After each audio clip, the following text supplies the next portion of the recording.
Well, hello. Welcome to the Gospel according to John. We're looking at Genesis chapter 11, the Tower of Babel.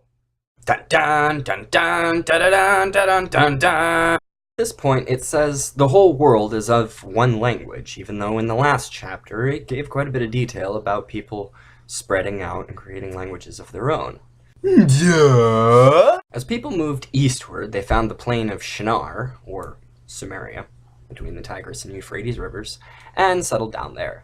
Ooh, this looks like a good spot. So the people say to one another, hey, let's thoroughly bake some brick and build a city and a tower that reaches to the heavens.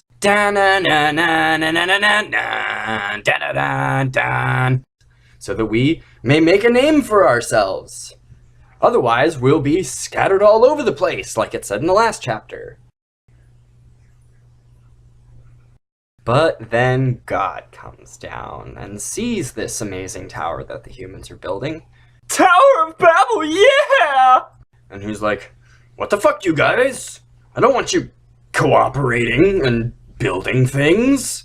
Unlimited power! Aha! I know what I'll do. I'll confuse your languages so none of you will be able to understand what the other is saying. Because I love you. And so, where'd you come from? No. Anyway, as I was saying, God confuses all the languages. Why now? You'd kind of think that God would want everybody to be getting along, but apparently we're some kind of threat, so God confuses all of our languages. So from here, humanity spreads out across the face of the earth, and chapter 11 comes to an abrupt end. You know, and in some ways this is actually worse than when they glossed over the whole thing about the Nephilim a couple chapters ago.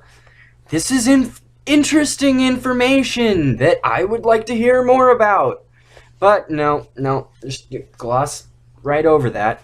I suppose I could go into how this is another story that is from a completely different culture that predates the Hebrew people considerably.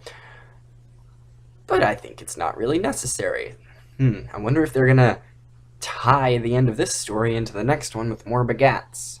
Tune in next time to find out. This is the Gospel according to John. Dun dun dun dun dun dun dun dun dun dun dun dun dun dun dun dun dun dun.